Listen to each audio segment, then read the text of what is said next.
말씀드린 바와 같이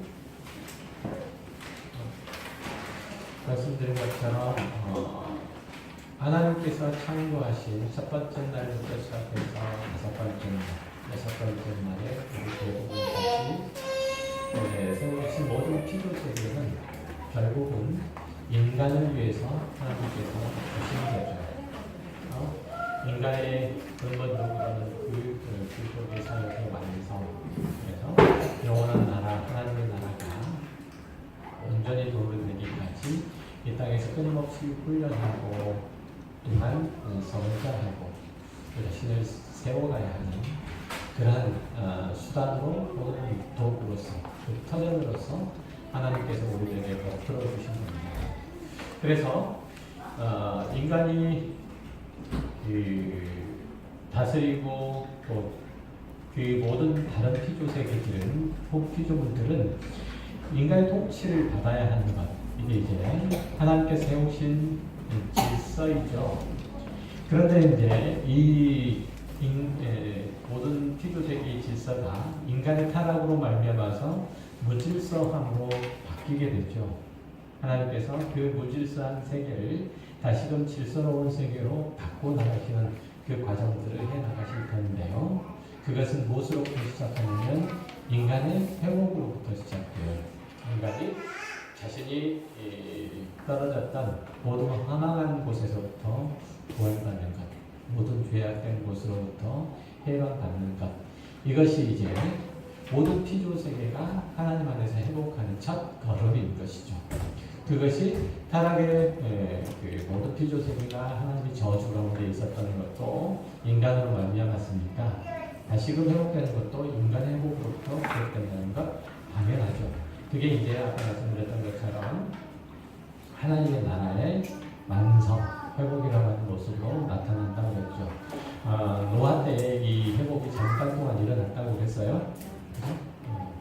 노아가 방구에 그 짐승들을 종류대로 이렇게 실어내는 모습들을 보면 그랬다고 했죠. 그 안에서도 하나님께서 세우신 그 질서를 따라서 그 동물들이, 피조물들이 서로 다투지 않고 서로 각자를 먹을거리로 삼지 않고 그 질서대로 살아가는 것을 보면 그랬다는 것이죠. 그래서 어쨌든 인간의 타락으로 말미암아서 상당한 부분에 있어서 훼손되고 결국은 이제 무너져버린, 뒤틀려버린 피조세계, 이 세계는 이제 그것들이 완전하지는 않지만 그럼에도 불구하고 어느 정도 그 질서를 유지하고 있는 것도 사실이죠. 지난 시간에 봤던 것처럼 피조세계가 타락했다고는 하나 그 피조세계에 하나님께서 보여주신 하나님의 복, 하나님의 생명이 완전히 철회된 것 같지는 않다. 그렇죠? 만약에 그랬더라면 어떻게 됐죠? 이 피조세계는 하나도 남지 않을 거니까요. 그것들도 역시 마찬가지로 무엇을 위해서? 사실은 무엇을 위해서? 인간의 구원을 위해서, 우리의 구원을 위해서 남겨두신 것이 또 다른 어떤 목적이 있어서 그런 것이 아니고 또 다른 어떤 의미나 가치가 있어서 그런 것이 결코 아니라는 거죠. 그러니까 인간이 구속받지 못하면, 구속받을 인간이 더 이상 없으면 그 피조세계도 더 이상 필요가 없어요. 그렇죠? 지난 시간에 얘기했었죠? 그래서 이 피조세계는 마지막 심판과 더불어서 다 없어지고 사라진다는 거잖아요. 그죠? 베드로서가 그 얘기하잖아요.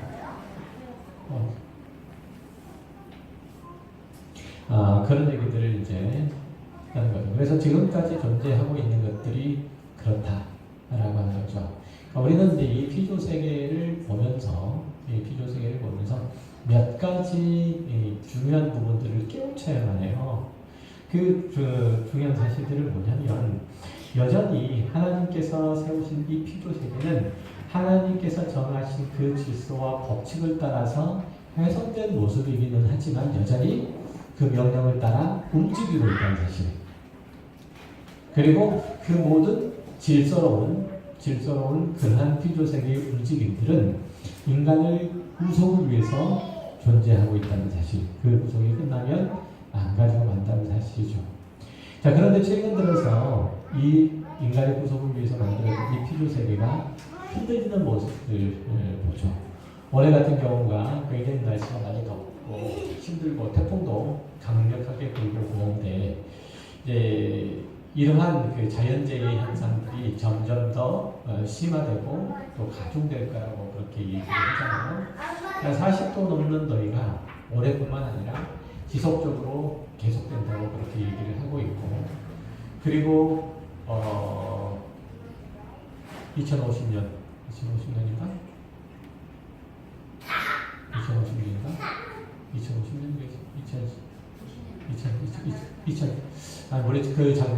거 말고 북극에 있는 얼음이 한 개도 보이지 않을 때가 곧 보인다. 그게 2020년인가 30년인가 그렇다고 얘기를 들었는데, 북극의 얼음이 하나도 안 보인다. 북극 그 해에 있는 얼음, 그때가 곧 우리가 될 거라고. 그게 35년인가 그렇다고 얘기를 하고 50년인가 35년인가 어쨌든 그래요. 그렇게 되면 굉장히 심각한 문제가 되죠. 결국은 이제 자연의 그 환경에 파괴가 된다면 결국은 문제가 뭘까요? 자연으로부터 오는 직접적인 재난도 문제지만 그 2차적인 재난도 굉장히 큰 문제예요. 그게 뭐냐면 식량 문제.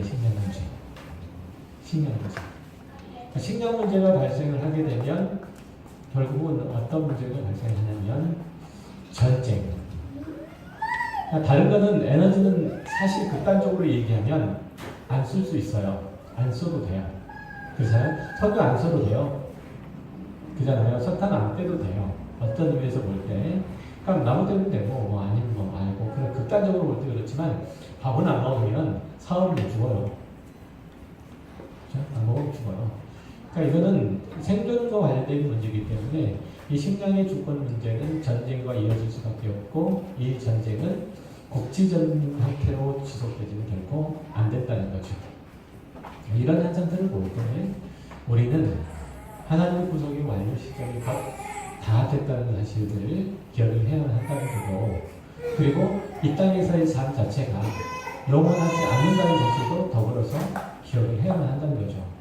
우리가 이 땅에서 살아가는 모든 자연의 환경과 그 처지가 변하지 않고 언제나 아름답고 언제나 우리들이 요구하는 것들을 팍팍 내고 있으면, 아주 굳건하게 그 모양과 형태를 잘 지니고 있으면 이 땅에서 영원히 살 건가 보다 이렇게 생각을 하겠지만 그렇지 않잖아요. 그죠? 자연은 뭐 그렇게 변하고 있고 그리고 흔들리고 있는 게 사실이고, 이 자연이 우리들에게 영원한 우리의 삶의 터전이 되지 못한다는 사실들을 우리는 깨닫고 있죠. 경험하고 있고요.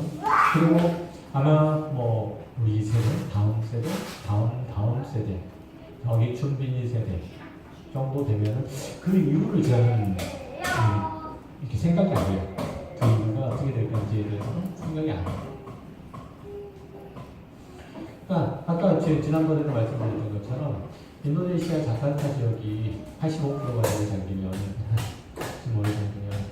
일본 땅덩어리도 뭐 별로 남지 않을 거라고 생각이 이어지는데, 그것뿐만 아니라 다양한 문제들이 있죠. 이런 것들을 볼 때 우리는 이사 가야만 한다는 사실들을 기억하셔야 돼요. 이 땅이 우리가 살아가는 영원한 터전이 아니고 우리의 영원한 터전을 따로 있다는 사실들을 늘 기억해야 되고, 그 속에서 우리가 살아가는 날, 그렇게 뿌린 날들을 모델해야 되고, 그래서 이 땅에 나그네 된 삶을 살아야 된다는 것. 그래서 우리의 구속을 위해서 이해할 때까지만 있으니 우리가 이 땅에서의 삶을 그렇게 우리의 구속의 완성을 위해서 살아가야 된다는 거죠.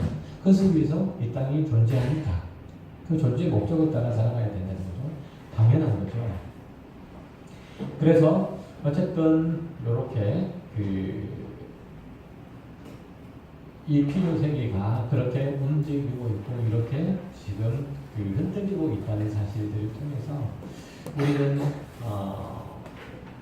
이 땅에서 한정된 생활들을 생각을 해야겠고, 그럼에도 불구하고 뭐 그 얘기를 한다는 것은 아니었으니까 이 피조 세계가 어느 정도 제 모습을 아직까지는 유지하고 있다는 사실들을 통해서 그래도 하나님의 그 명령, 창조 질서를 따라서 피조 세계가 존재하고 있다는 것과, 그리고 우리의 타락의 어떤 실존, 그리고 하나님 위대하신 뭐 이런 것들을 우리는 이 피조 세계를 통해서 경험해야 되겠고 또 깨우쳐야 되고 배워야 되는 것이죠.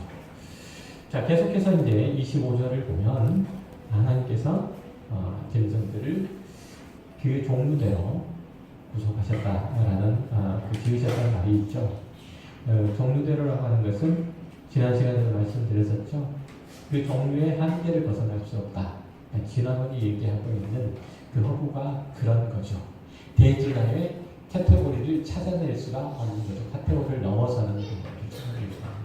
다시 말하면 그 양소류가 파충류가 되고 파충류가 포유류가 되는, 그러니까 양소류에서 파충류의 중간쯤 되는 거 이거 없죠. 그렇죠? 파충류에서 포유류로 되는 그 중간쯤 되는 종인데 없잖아요. 그러니까 그런 그 단계가 없다는 사실들을 보면 그런 거죠. 하나님께서 그것들을 종류대로 내셨기 때문에 그래요. 그 종류대로 라고 하는 그 히브리어 단어 르비넴이라고 하는 이 단어 자체가 바로 그 한계를 분명하게 얘기를 해주고 있기 때문에 그렇다는 거죠. 자, 계속해서 이제 30절을 이렇게 보게 되면 하나님께서 모든 피조물들에게 먹을 것을 손수 공급해 주셨죠. 먹을 것을 손수 공급해 주셨고 그 먹을 것들이 서로 영역들을 침범하지 않도록 하셨어요. 그래서 침범을 하지 않도록 그러니까 식량의 영역들을 각자 정리해 주셔서 그것들이 먹고 살 수 있도록 그렇게 해주신 거예요. 그러니까 우리가 볼 때 먹이사슬의 형태를 보게 되면 먹이사슬의 제일 위에 포식자로부터 시작해가지고 맨 밑에 생산자에 이르기까지 보면은 피라미드 형태로 구성되어 있는 것들을 볼 수 있죠. 만약에 그렇게 되지 않았다면 어떻게 되겠어요? 당연히 그 먹이사슬을 깨지게 되고 전 생태계는 다 망가지고 망할 거잖아요. 그래서 더욱 그렇게 할 수 있다는 거죠. 자, 여기서 보면 이제 모든 이제 피조 세계 가운데서 인간을 포함해서 그 모든 짐승들 그리고 새들이 처음에는 채식을 했다는 사실들을 알 수 있죠. 채식을 알 수 있다는 걸 알 수 있는데 그 다음에 인간이 타락하고 난 다음에 환경이 어느 정도 훼손되고 파괴되다 보니까 채식을 하던 것들이 이제 육식을 하기 시작하는 것들을 볼 수 있어요. 하나님께서 인간에게 육식을 허락하신 시점이 있죠. 그때가 언제죠? 노아의 방주 때잖아요. 자, 그런데 육식 동물들은 언제부터 육식을 했을까요? 역시 노아의 방주 이후로인가요? 어떻게 생각하세요? 하나님께서 노아의 방주 때 동물들을 그 종류대로 방주에 들이잖아요. 정한 동물들은 암수 몇 쌍씩? 7쌍씩. 부정한 동물들은 암수 몇 쌍씩? 네? 암수 2쌍씩. 이렇게 이제 정해서 들여보내세요. 그러니까 정하다 부정하자의 기준이 뭐예요? 그러니까 하나님께서 노아의 방주 때 동물들을, 그 짐승들을 부정한 것은 부정한 대로, 정한 것은 정한 대로 그 7쌍 혹은 2쌍씩 보냈잖아요. 그 기준이 뭐냐? 정한 것과 부정한 것의 기준.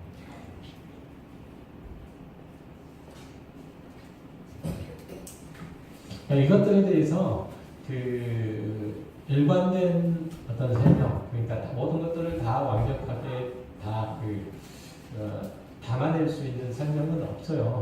그런 아직까지는 제가 책을 통해서 보는 것들을 보면은 없어요.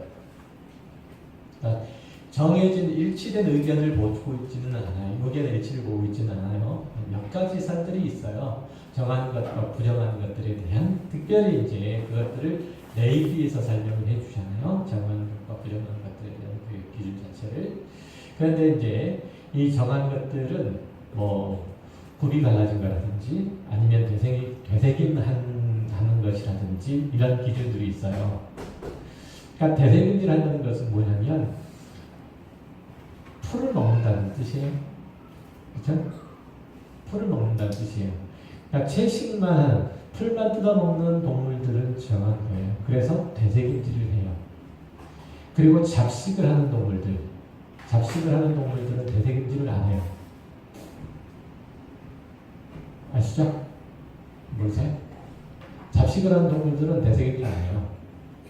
그러니까 그것을 따라서 되새김질을 하느냐의 여부를 따라서 정한 동물과 부정한 동물을 가르는데, 이 잡식을 하는 동물, 즉 다시 말해서 동물과 식물들을 같이 먹는 것들은 대부분 동물의 썩은 고기를 먹기도 하고 그렇단 말이죠. 죽은 거 혹은 썩은 고기를 먹기도 하고 그렇단 말이에요. 그러니까 정한 것과 부정한 것의 기준이 뭐냐면 고기, 특별히 썩은 고기 가까이 갈 수 있는가 없는가를 기준으로 해서 그 정한 것과 부정한 것을 나눌 수 있다라고 얘기하는 이들이 있어요. 그러니까 하나님은 어떤 하나님? 살아계신 하나님, 생명의 하나님. 그러니까 그 이스라엘 백성들이 시체를 가까이 할 수 없잖아요. 그렇죠? 하나님의 백성들이니까, 하나님의 거룩한 백성들이니까 시체는 죽음이에요. 죽음. 하나님은 어떤 하나님? 생명의 하나님. 그 생명의 하나님을 뵈러 오면서 시체를 가까이 한 상태로 볼 수 없죠. 그렇죠? 그래서 이스라엘 가운데 이렇게 시체를 만졌거나 아니면 신체의 일부가 썩어가는 질병이 있는 사람들에 대해서 부정하다고 그렇게 얘기를 한 거예요. 우리 잘 아는 것처럼 누가복음에도 나오고 동일이 다 나오긴 하는데 오랫동안 혈루증을 앓은 부인병을 앓고 있는 이 여인. 그러니까 이 여인도 역시 마찬가지로 총회 가운데서 끊어졌잖아요. 총회로 들어가서 이스라엘 가운데서 끊어짐을 이제 당했단 말이죠. 그게 뭐냐면 유출병, 신체 일부가 썩어지는 거죠. 발루증이라고 하는 게 그렇게 얘기했죠. 사실 부인병인데 그렇게 여겨졌어요. 그래서 총회 가운데서 끊어졌단 말이죠. 그리고 이제 눈이 한쪽이 없다거나 손이 한쪽이 없다거나 이런 사람도 역시 마찬가지로 부정한 사람. 이렇게 그 일부가 썩어져 나갔다는 얘기죠. 그래서 부정한 사람으로 여겼고 또 문둥병자 또 역시 마찬가지로 그렇다는 거죠. 그래서 정한 것과 부정한 것들은 그렇게 가르기도 했고요. 또 어떤 학자들 같은 경우는 위생법을 기준으로 해서 그렇게 나눈 이들도 있어요. 위생적으로 볼 때에 오랫동안 두고 먹을 수 있는 그러한 동물들 같은 경우는 정하다. 그렇지 않고 금방 상하는 것들 같은 경우는 부정하다. 이렇게. 예를 들어서 돼지 같은 거, 이거는 금방 상하잖아요. 소나 이런 것들에 비해서. 얘네들은 정하고 이것은 부정하다. 이렇게 가르기도 하기도 하고 그래요.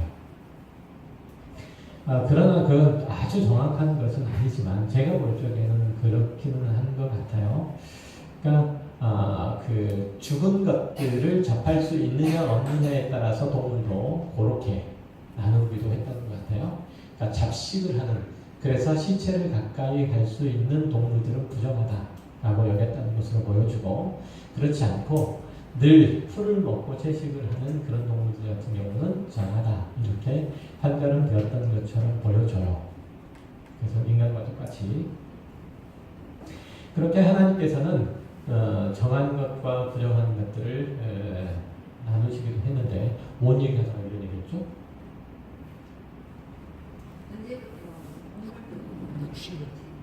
동물들은 그렇게 해서 부정한 것이라고 그렇게 평가되고 판단이 되어지는 거죠. 그게 노아홍수 이전에 이미 그랬었다는 거예요. 그러니까 노아홍수 이전의 동물들은 이미 그 인간이 타락하고 난 다음에 먹을거리에 변화가 생기기 시작하는 거죠. 그러니까 아까 말씀드렸던 것처럼 피조세계의 그 질서가 어느 정도 처음 세우신 그 질서가 어느 정도 무너지고 파괴되기 시작하게 되는, 누구로부터? 동물부터 먼저 인간의 타락으로 변하면서 그렇게 이제 무너지기 시작하게 된 거죠. 그래서 어쨌든 그때부터 인간은 더 포함하게 되고 동물들은 더 사납게 되고 이렇게 될 수밖에 없었죠. 자, 어쨌든 노아의 홍수 이후로 인간은 하나님께 노아 홍수 이후로 인간에게 하나님께서는 고기를 먹을 것으로 허락해 주셨죠. 독일의 그 식량학자, 생태학자예요, 생태학자. 그러니까 빌헬 벤네르라고 하는 그 박사가 하는 얘기가 모든 채소, 모든 식물들 안에는 태양으로부터 받은 그 에너지를 저장하는 그 에너지 저장 탱크가 있어. 우리가 잘 아는 것처럼 탱크가 있어서 그 에너지를 저축한다고 그래요. 그래서 사람이나 짐승이 그 채소를, 그 식물들을 먹을 때 그 에너지가 그대로 사람에게 방출된다고 그렇게 얘기를 하죠. 그래서 이제 채소를 많이 먹는 사람들이 보통 건강하다고 해요. 뭐 채소 속에는 여러분 잘 알다시피 각종 이제 미네랄이라든지 아연이라든지 철분이라든지 이런 것들이 많이 들어있죠. 노화도 방지시켜주고, 반면에 육식을 하는 동물들 같은 경우는 이제 보통은 그렇잖아요. 육식하는 동물들 보면은 채식하는 동물들에 비해서 오래 사나요, 안 사나요? 혹시 채식하는 동물이 오래 사는지 육식을 하는 동물들이 오래 사는지 아시나요? 육식하는 동물들이 오래 사나요? 육식하는 동물들이 오래 살죠? 안 그런가요? 물론 채식하는 동물들 중에서 오래 사는 동물들도 있어요. 코끼리나 이런 것들도 오래 살긴 하죠. 그런데 대부분 육식하는 뭐 사자나 호랑이나 이런 몇십 년 살죠. 그래도 몇십 년 사는데 채식하는 10몇 년, 뭐 8년, 9년 뭐 이렇게 산다가 이렇게 되기도 하죠. 어쨌든 그렇기는 한데 육식을 하는 인간이나 동물들에 비해서 채식하는 동물들이 훨씬 더 건강하고 또 이제 그 형질상으로 봐도 훨씬 더 온순한 모습을 가지고 있다고 해요. 그래서 그것을 이제 그 생태학자들이 얘기하는 건데, 동물학자들이 하는 얘기인데, 그것이 인간도 그렇고 동물들의 성질을 변화시켜서 그렇게 된다고 얘기하죠. 어쨌든 하나님께서 처음에 인간과 짐승에게 풀과 채소들만 먹게 하셨죠. 창세기 5장에서 보면 채소만 먹던 사람들 몇 년 살죠? 보통 900년 이상 다 살잖아요. 노아 홍수 이전에는 궁창의 물이 이제 지난번에 말씀드렸던 것처럼 더구나 그 자외선도 막아주고 온실과 같은 그런 모습을 이제 갖추고 있었기 때문에 인간이 살아가기에 더없이 좋은 환경들, 이런 것들이었는데 여러 가지 환경도 파괴되고 또 그로 말미암아서 그 삶의 터전들이 변화되고 보니까 인간의 수명이 급격히 감소되는 그런 현상들을 빚게 되는 거죠. 그것들은 급작스럽게 완전히 확 바뀐 게 아니고 천천히, 급작스럽지만 그래도 천천히 변화됐죠. 우리 잘 아는 것처럼 그 아브라함 몇 년 살았죠? 혹시 기억하세요? 200년 좀 못 살았어요? 아닌가? 아닌 거 알고 200년 좀 못 살았어요? 그죠? 야곱 몇 년 살았죠? 혹시 아세요?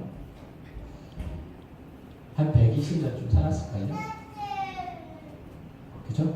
나그네 세월 120년이라고 그러잖아요. 바로 앞에서 죽기 전에 그 야곱이 한 그쯤 살았어요. 그리고 이제 시간이 좀 지나면 시편에도 그러죠. 사람의 생명이 강건하면 얼마라고요? 70, 80 뭐 이렇게 얘기하잖아요. 이렇게 점차적으로 사람의 생명이 점점 줄어들었다고 볼 수 있는 거죠. 그럼 다 이제 인간의 살아가는 터전이 점점 이제 악화되기 시작했고, 또 더불어서 인간이 육식을 하기 시작했고, 또 그 속에서 발생되는 유해 물질이 점점 많아지기 시작했고, 이런 것들이 다 그렇게 만들 수밖에 없었다는 거죠. 처음에 하나님께서 만드신 이 피조 세계는 우리가 생각하는 것보다 훨씬 더 아름답고 복된 상태였지만, 인간이 범죄하고 이런 것들이 다 무너지고 부서지기 시작했다는 것이 성경이 얘기하는 굉장히 중요한 내용인 거예요. 자, 그래서 한번 읽어볼까요? 레위기 11장.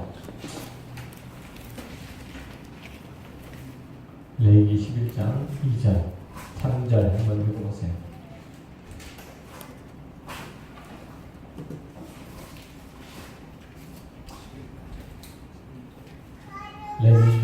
11장 12절과 3절 한번 읽어보시겠어요?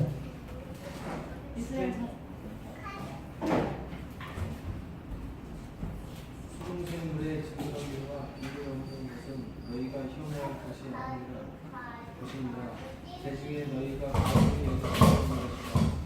이것들이 가증한 적 먹지 말지니 곧 독수리와 소리와 음수리와 11장 맞아요? 거기? 11장 맞습니다.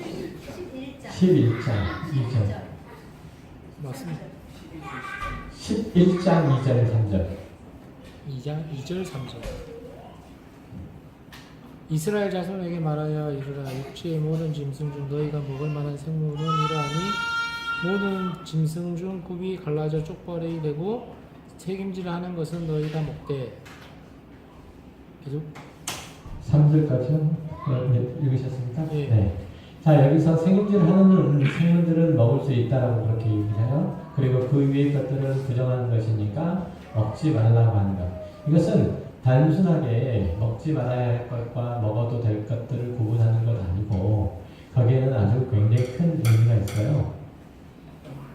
그러니까 이 굽이 갈라지다라고 하는 히브리어 단어가 파라스라는 단어인데요. 파라스라는 단어는 완전히 구별되어서 갈라지다라는 구분되어서 등을 돌리다 이런 그런 의미를 가지고 있어요. 이 파라스라고 하는 용어 자체가. 그러니까 그 말들은 부정한 세상과 정결한 어떤 것들은 완전히 구별되어서 갈라진 형태로 성결한 형태로 그렇게 있어야 된다는 것을 얘기하는 거죠. 하나님께서 택하신 하나님의 백성이 바로 그렇게 파라스와 같은 존재, 완전히 구별되어서 갈라진 형태로 존재한다는 거예요.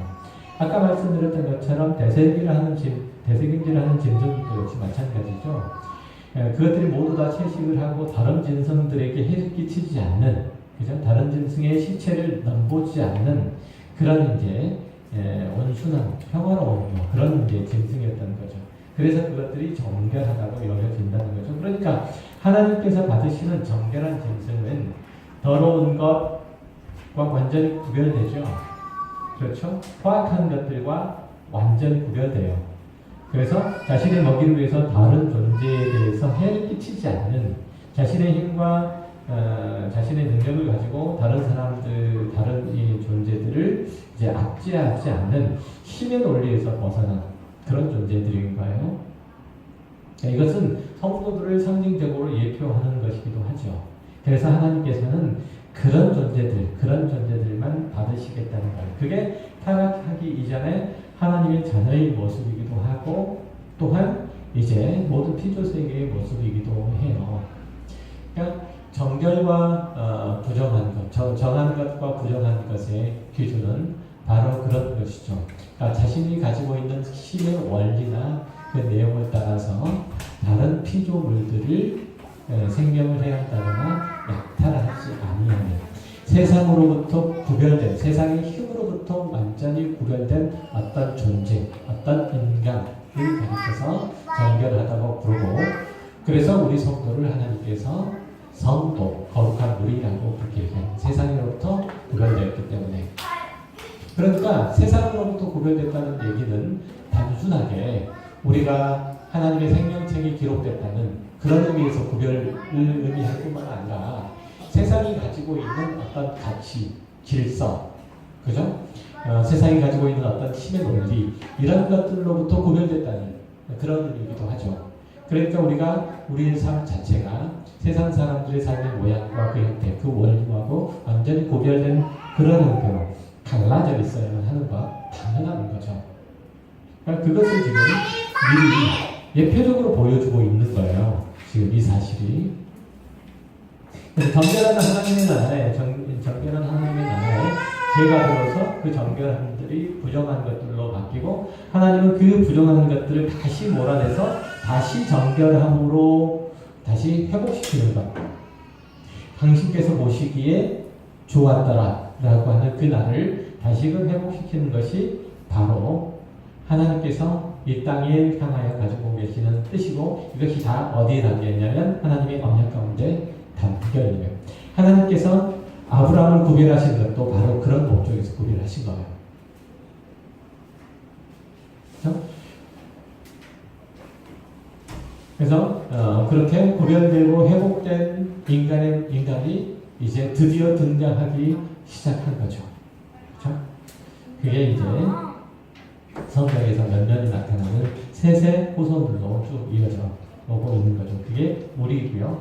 그러니까 우리는 모압의 동족부터 시작해서 갈라지기 시작한 어떤 의미에서 볼 때 정결한 어떤 존재들이고 또 하나님의 자녀인 거예요. 그래서 하나님의 백성들의 삶의 원리는 그 속에서 당연히 발견되어야 하는 거예요.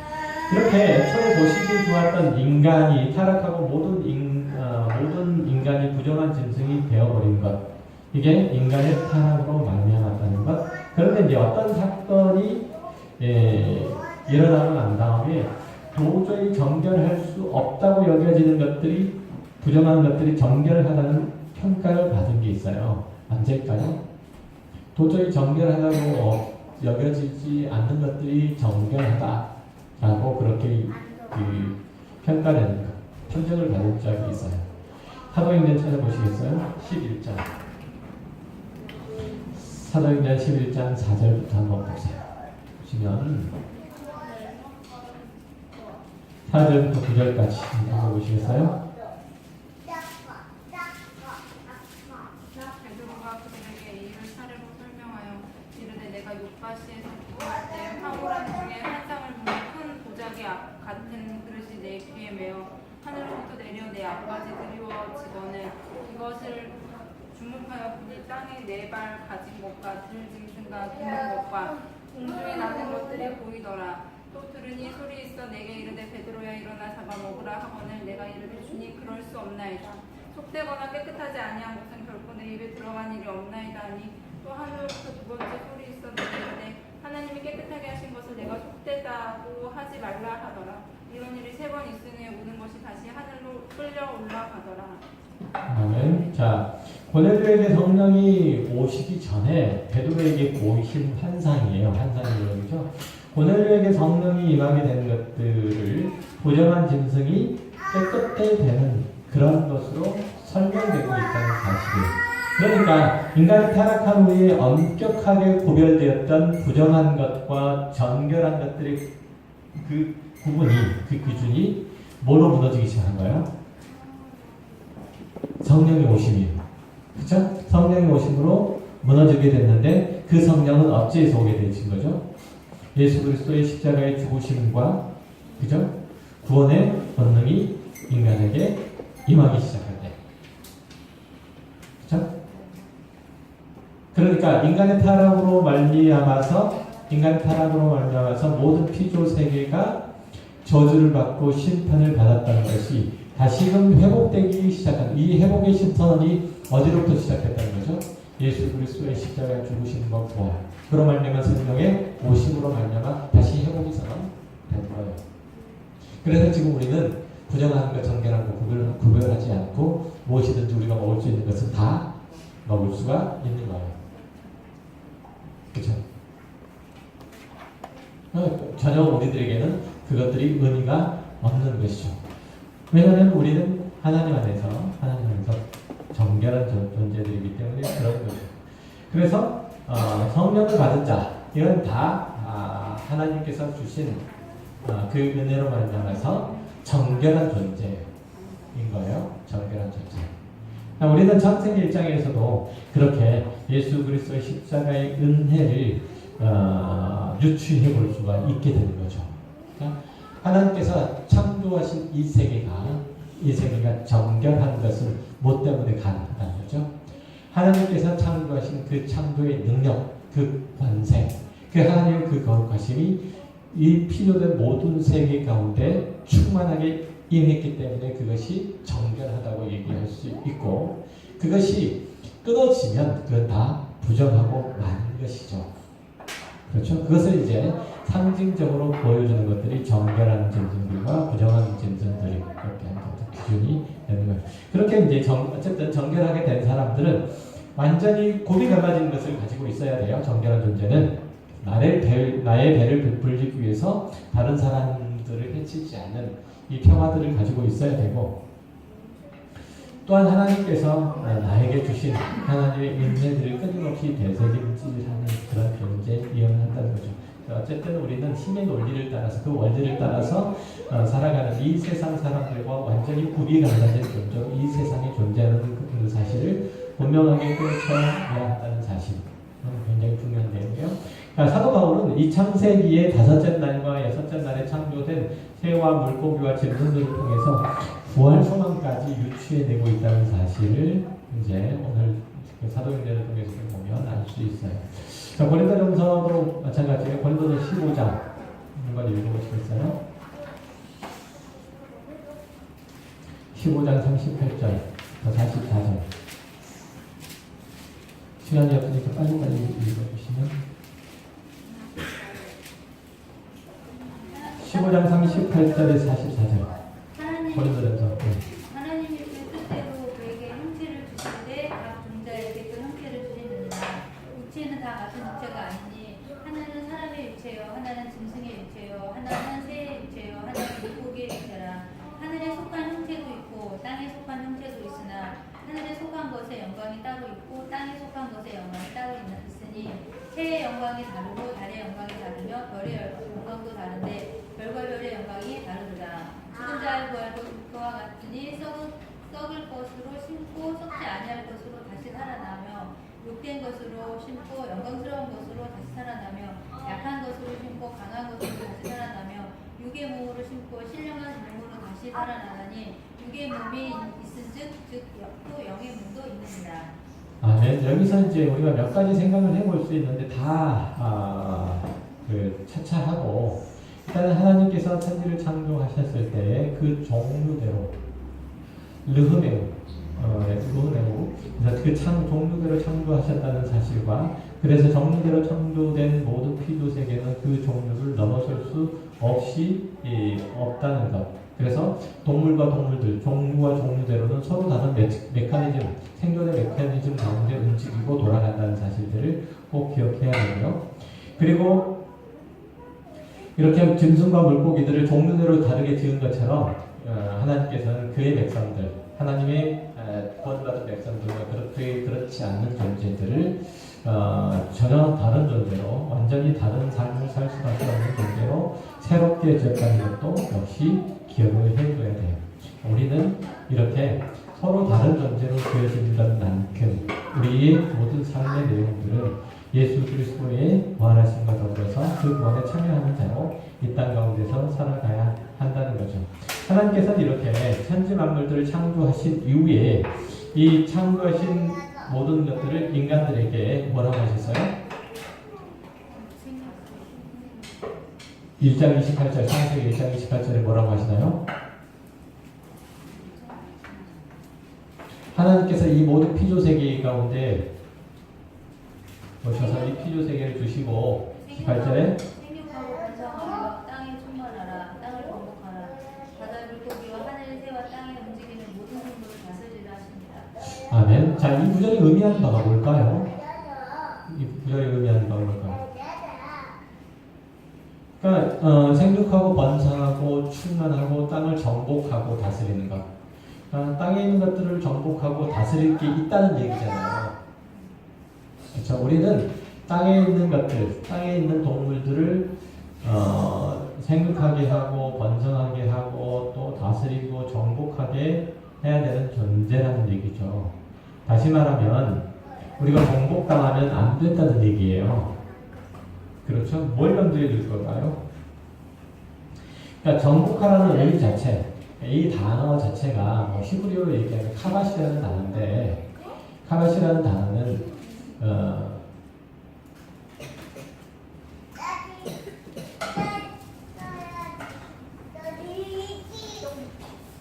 카바시라는 단어는 이게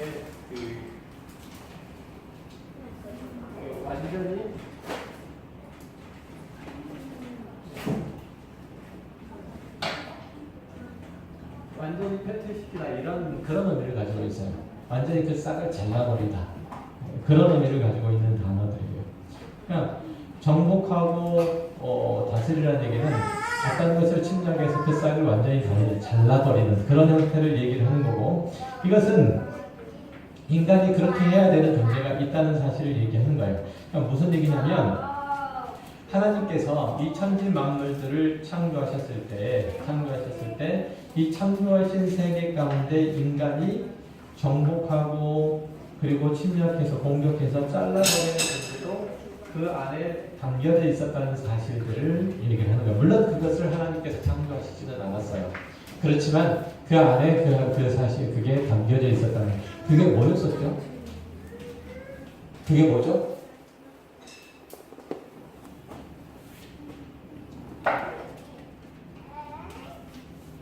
그게 뭐죠? 혹시?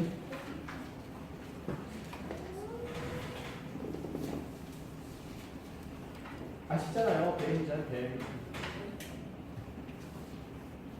뱀. 뱀이잖아요.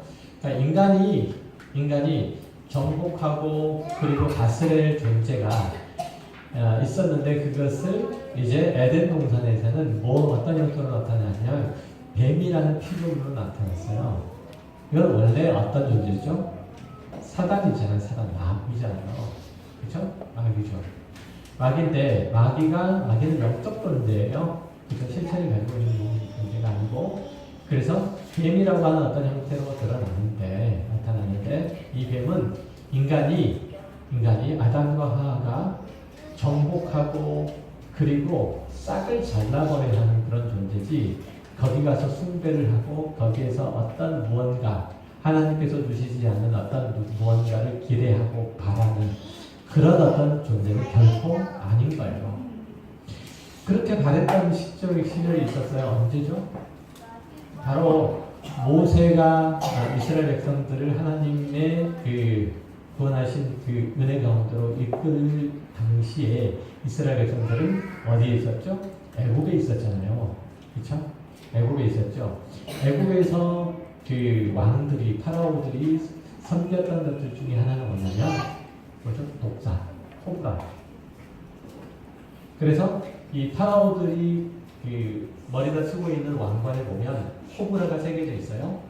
그렇죠? 코브라가 새겨져 있어요. 그건 그들이 섬기는 신을 얘기해요. 이 치명적인 독을 가지고 있는 코브라를 섬겼어요. 그러니까 그 사실들을 염두에 두고 있는 거예요. 염두에 두고. 그러니까 이집트 사람들이 섬기고 있는 모든 그 신이라고 불려지는 어떤 동물적인 존재들 이런 것들은 어떻게 해야 될 존재예요? 완전히 폐퇴시켜야 해요. 정복하고 그 싹을 잘라버려야 되는 존재. 즉 다시 말해서 인간의 소나기 안에 있는 거지 인간의 숭배 대상이 결코 아니란 얘기를 하고 있는 거죠.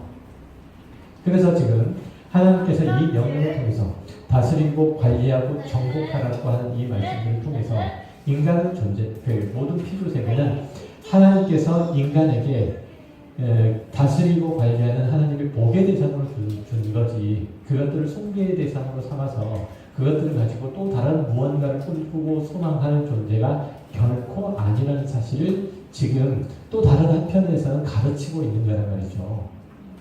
자, 이 창세기는 누구에게 주신 거? 1차적으로 누구에게 주신 거? 어떤 이스라엘? 출애굽한 이스라엘 백성들. 어디서? 애굽 땅에서. 그러니까 이 하나님께서 아담에게 주신 이 명령이 도덕만 의미가 있게 되는 거죠. 이 이스라엘 백성들에게는. 이해되셨죠? 그러니까 이 인간이라는 존재는 하나님 외에 다른 어떤 것에게도 굴복하지 말고 도리어 그것들을 정복하고 다스리려고 한 거죠. 그러니까 아담과 하와는 그 하나님의 경고의 말씀들을 잘 들어가지고 그 뱀이 와가지고 그들을 미혹하는 것 이것을 잘 끊고 오히려 정복하고 다스려야만 했어요. 그렇죠? 다스려야만 했어요. 그러니까 뱀의 명령, 뱀이 그를 꼬이는 것에 대해서 그걸 잘 끊고 그것을 폐퇴시켜야 맞았단 말이죠. 그렇죠? 그런데 아담과 하와는 그 하나님의 명령을 우습게 여기고 있는 거죠. 그래서 사람들이 아담과 하와가 그의 후손들이 하나님의 저주를 받게 된 거예요. 그래서 이제 두 번째 아담이신 예수께서 이 땅 가운데 오셨죠. 그리고 그 두 번째 아담이신 예수는 그 사단의 마귀의 그 꼬임, 그 속임수를 다 퇴퇴시킨 거죠. 다 이겨내신 거죠. 그렇죠? 그것을 이제 십자가 지심으로 그 모든 것들을 정복하셨어요. 인간이 패배하는 것이 뭐였었죠? 어떤 것들에 패배했던 거죠? 사단이 뭐라고 보셨나요? 네가 이것을 먹으면 눈이 밝아질 거다. 그리고 선악을 분별하게 될 거다. 하나님처럼 될 거다. 라고 하는 거죠. 즉 다시 말하면 쉽게 얘기하면 네가 이것을 먹으면 하나님 없이 살 수 있어. 라는 거죠. 이것은 인간이 그러니까 구원받은 하나님의 백성들이 가장 경계해야 되는 거예요. 다른 게 아니고. 그럼 우리가 이 땅에서 살아가면서 하나님의 자녀로서 가장 중요하게 생각을 해줘야 되는 점이 우리는 늘 어떤 형편과 어떤 상황이 있다 하더라도 하나님의 은혜 가운데 존재해야 된다는 것과 그 주권 아래 순종해야 된다는 사실, 이것을 잊어버리면 안 된다는 것이죠. 우리가 어떤 형편에 있든지 간에. 그러면 그것은 누가 뱀이 누구를 아담을 꼬인 것과 똑같은 그 유혹 가운데 빠지게 되는 셈이고, 결국은 그는 하나님께서 주시는 생명 가운데서 미끄러질 수밖에 없다는 사실을 얘기하고 있습니다.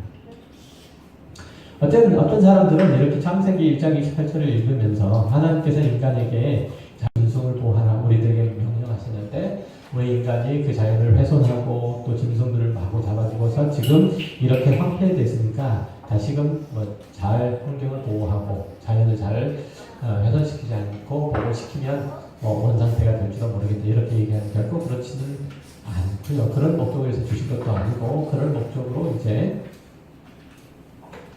명령하신 것도 결코 아니에요. 어떤 의미에서 보면 이 자연이 이렇게 되리라는 것 당연해요. 말씀드렸잖아요. 이 자연이 이렇게 되리라는 것 당연해요. 왜냐하면 이 자연이 영원히 있을 게 아니기 때문에.